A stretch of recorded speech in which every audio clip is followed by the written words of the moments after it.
Hai semuanya, pernah nggak sih kamu kepikiran, gimana jadinya kalau semua orang di dunia ini tiba-tiba pakai satu teknologi keren buat ngurusin uang? Nah, teknologi itu namanya blockchain. Mungkin kamu udah sering dengar soal Bitcoin atau kripto lainnya. Tapi, trust me, potensi blockchain itu jauh lebih gokil dari sekadar buat beli-beli aset digital. Coba bayangin, semua transaksi kita, dari beli kopi di warung sebelah sampai beli rumah impian, bisa jadi lebih aman, lebih transparan, dan yang paling penting, lebih cepat. Kedengerannya kayak di film-film sci-fi ya, tapi ini bisa aja jadi kenyataan kalau semua orang beneran pakai blockchain. Di video kali ini kita bakal ngobrolin santai soal kemungkinan-kemungkinan seru ini. Kita bakal bedah gimana sih kalau adopsi blockchain ini bener-bener booming di seluruh dunia, terutama dampaknya buat dunia finansial yang selama ini kita kenal. Mari kita mulai. Sebelum kita jauh, kita kenalan dulu yuk sama si bintang utama kita, blockchain. Gampangnya gini, blockchain itu kayak buku catatan digital raksasa yang nggak punya satu pemilik tunggal. Catatannya nyebar di ribuan bahkan jutaan komputer di seluruh dunia. Setiap kali ada transaksi, informasinya dicatat dalam satu kotak atau blok, terus blok-blok ini saling nyambung kayak rantai yang kuat banget. Makanya namanya juga blockchain.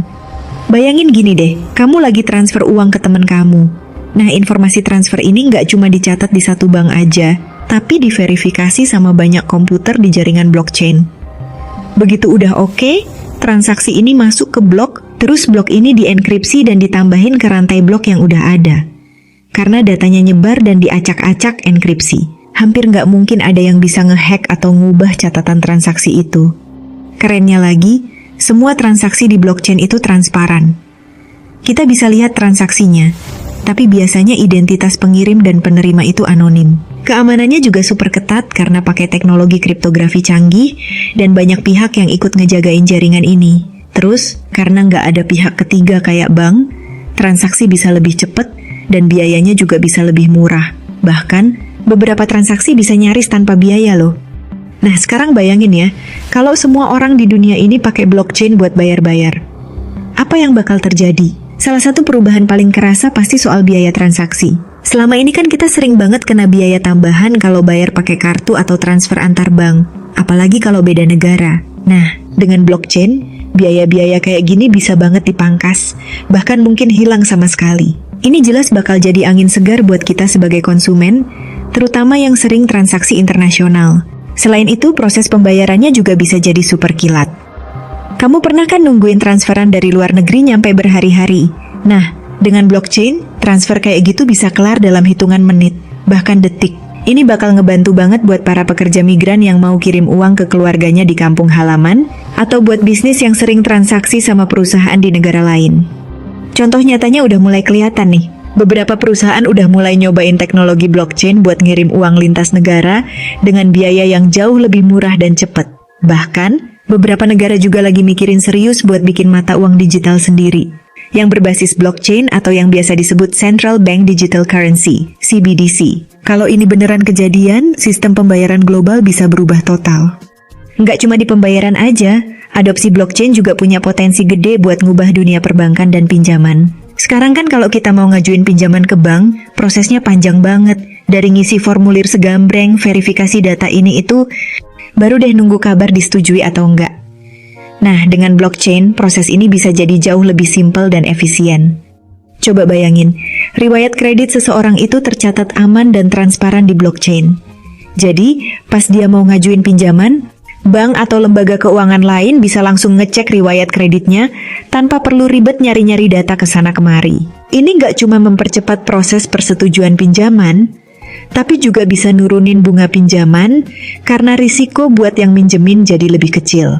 Selain itu, blockchain juga bisa ngebuka akses ke layanan keuangan buat orang-orang yang selama ini nggak punya rekening bank atau unbanked. Di banyak negara berkembang, masih banyak banget orang yang kesulitan buat dapetin akses ke bank tradisional.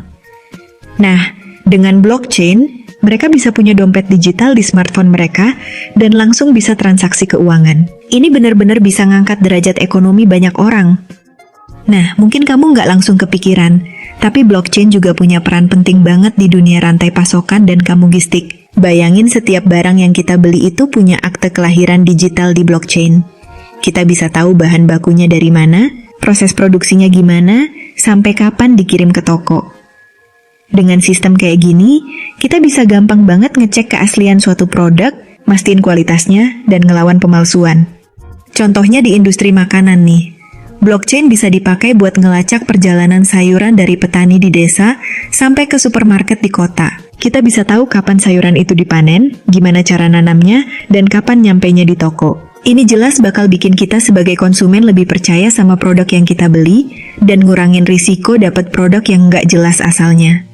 Beberapa perusahaan gede udah mulai implementasi solusi blockchain di rantai pasokan mereka. Mereka sadar banget kalau teknologi ini bisa bikin operasional mereka lebih efisien, transparan, dan bisa dipertanggungjawabkan. Kalau makin banyak yang pakai, kita bisa berharap rantai pasokan global jadi lebih oke dan terpercaya.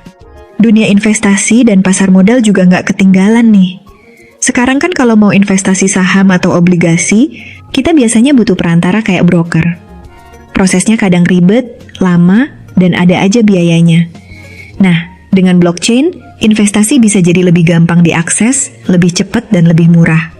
Bayangin ada platform investasi yang semuanya pakai blockchain. Kita bisa langsung beli dan jual aset digital kayak saham, obligasi, atau bahkan properti tanpa perlu lewat perantara. Semua transaksinya bakal tercatat aman dan transparan di blockchain. Ini jelas bakal ngebuka pintu investasi buat lebih banyak orang, termasuk yang selama ini mikir investasi itu cuma buat orang kaya. Selain itu, blockchain juga memungkinkan munculnya aset digital baru yang dulunya nggak mungkin ada. Kayak token yang nunjukin kepemilikan sebagian kecil dari suatu aset atau project. Ini bisa jadi sumber pendanaan baru buat para pengusaha dan inovator. Kita udah lihat kan gimana fenomena initial coin offering, ICO, dan decentralized finance, DeFi, mulai ngubah peta investasi dan keuangan. Kalau adopsi blockchain terus naik, kita bisa punya pasar modal yang lebih terbuka dan inovatif. Eits, tapi adopsi blockchain secara massal juga nggak bakal semulus jalan tol baru ya. Ada beberapa tantangan yang perlu kita hadapi. Salah satunya soal regulasi.